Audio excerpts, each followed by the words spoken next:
¿Cuál es la realidad de las tasas de interés 30 días después de que la Fed el 18 de octubre decidió rebajar las tasas de interés? Por ello me encuentro con Gustavo Machado, gerente de First Financial Mortgage en Weston. Gustavo, ¿cuál es esa realidad hoy día? Bueno, Tony, la verdad es que se esperaba que las tasas bajaran y no fue así. De hecho, desde el día que bajaron las tasas entre los Feds hasta hoy han subido. Se ha creado una desconfianza y hemos visto un ascenso cuando se esperaba que se sintiera un efecto de descenso. El efecto se sintió unos días antes de que viniera el anuncio, pero de allá para acá, desde que nos reunimos la última vez, resulta que ha sido lo contrario. O sea, había una expectativa previo al 18 de octubre que causó un efecto. Correcto. Posterior vino la decisión y vino un efecto que no era el que se esperaba. Las tasas de interés interbancaria bajó, pero la hipotecaria del público no bajó como se esperaba. Correcto.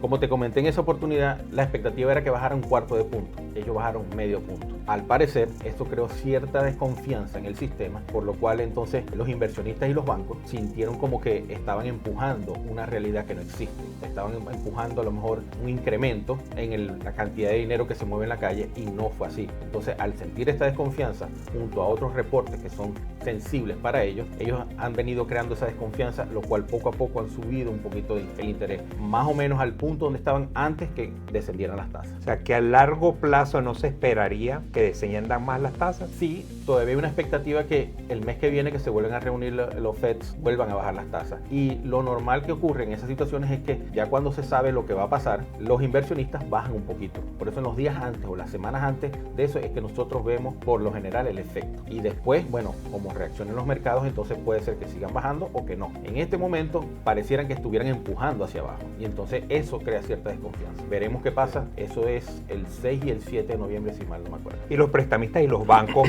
ante esta situación, a veces ellos crean programas diferentes para empujar su propia cartera. ¿Qué ha habido en el mercado de diferente en este sentido? Curiosamente, en las últimas semanas se ha abierto el mercado. El mercado, hemos visto nosotros que se han creado programas bastante agresivos, donde han salido distintos tipos de programas donde se le hace muy atractivo a cualquier inversionista que esté pensando poder meterse en una propiedad. Los requisitos han sido mínimos, han reducido sus estándares para poder dar un financiamiento. Obviamente, se están aprovechando de que las tasas están altas. Entonces, esos inversionistas van a recibir un beneficio más alto de lo que pudieran recibir en un mercado donde las tasas están bajas. Entonces, curiosamente, hemos tenido varios lenders o inversionistas que se nos han acercado a ofrecernos esos Cuando programas. menciono inversionistas, bancos de inversión que prestan el dinero al cliente. Correcto. A diferencia de un banco universal comercial, sí, como decir un Banco of America, un Wells Fargo, estos solamente se dedican a hacer hipotecas. Sus inversiones son solo hipotecas. Pero dijiste algo interesante, 3 cosas que me llamaron la atención. Programas agresivos, baja de requerimientos, ¿ok? Y mayor facilidad para los préstamos, ¿no? Sí. Hablemos en qué fue esa agresividad que ellos pusieron a los préstamos. Mira,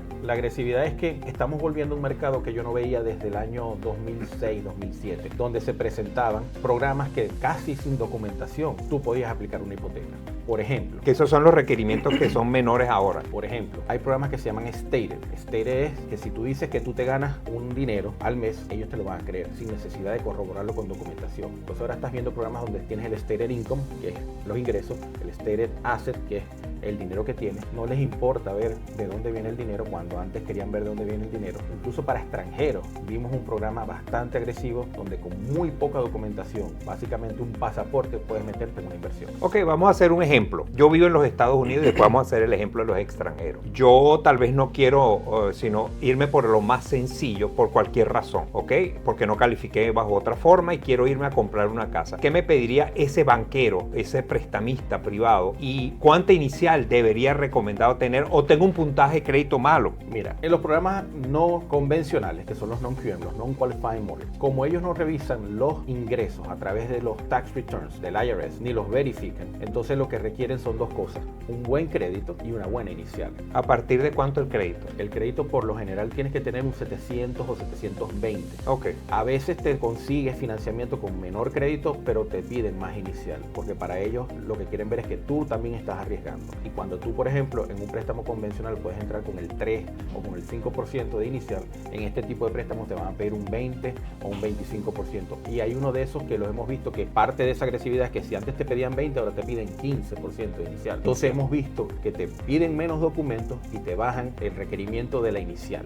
O sea que un cliente viene, te llama, tú puedes ubicarlo de acuerdo a su perfil en un plan, sea tipo convencional, FHA o no calificado, pues el no QM que llama. Tú puedes ubicarlo rápidamente y por eso la asesoría es importante cuando va a obtener un crédito de un profesional que le hable con la verdad, con los datos reales, no dejarse llevar por informaciones sin verificarlas con un profesional en la materia. Sí, lamentablemente en la industria estamos viendo que estos programas están siendo utilizados como para pescar. Solamente dan piezas de información como captar atención sin dejarle saber al cliente la profundidad del programa. Por ejemplo, esos programas son generalmente para inversionistas y cuando son para inversionistas casi todos tienen una penalidad por pronto pago. O sea que si la persona piensa tener una propiedad por un tiempo corto para después venderla como un flip, a lo mejor no le conviene porque debe tener una penalidad y si la persona no se lo dice al inversionista, pues entonces la inversión no tiene sentido. A lo mejor lo que te estás ganando con la inversión lo vas a perder cuando pagues la penalidad. La penalidad. ¿Entiendes? Entonces hay muchos programas, hay para todo tipo de personas y lo que es que informar y dar la información adecuada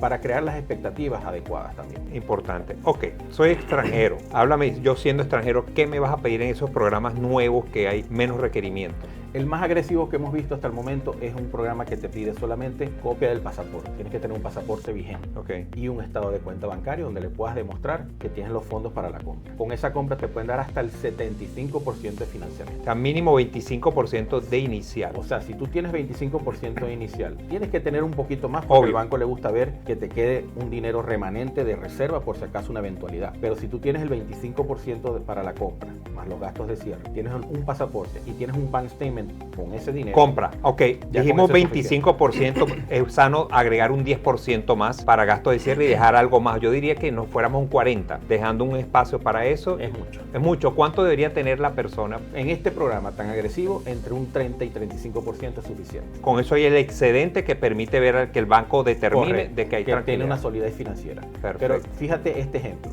Vamos a suponer que tú tienes un inversionista que quiere comprar una propiedad y para tener una rentabilidad alta, él la quiere comprar de contado. Ok. Ese inversionista con ese dinero de contado puede meterse en 3 propiedades. Es correcto.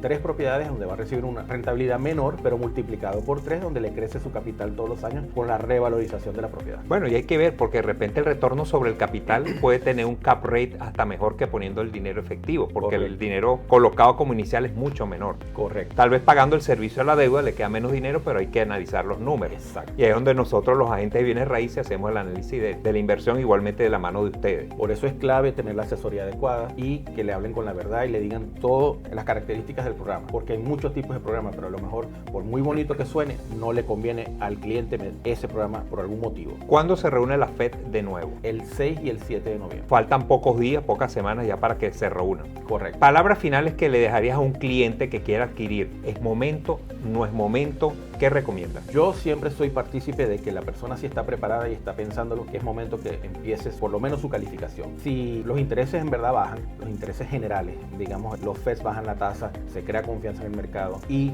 bajan los intereses hipotecarios, que es lo que se espera que pase, mucha gente va a entrar a tratar de comprar, que a lo mejor estaba frenado. A lo mejor es un tema político también, que quieren esperar qué pasa con las elecciones. Ya la reunión es un día después de la elección. Correcto. Para nosotros es independiente porque nosotros trabajamos con números y vemos que el efecto no es un efecto que sube súbitamente o baja súbitamente de la noche a la mañana, sino poquito a poco se va haciendo. Entonces esa persona que ya lo está pensando, por lo menos mire los números, por lo menos precalifíquese y haga los números, porque a lo mejor usted puede estar adelantándose a mucha otra gente que después va a querer comprar. Sí, no es un tema elástico, no es inmediato, eso tiene un tiempo de absorción de todas estas decisiones que se van tomando. Perfecto, Gustavo. Yo creo que vamos a estar pendientes para esa segunda semana de noviembre, post elecciones y post reunión de la FED. Muchas gracias por estos tips que nos da. A la orden.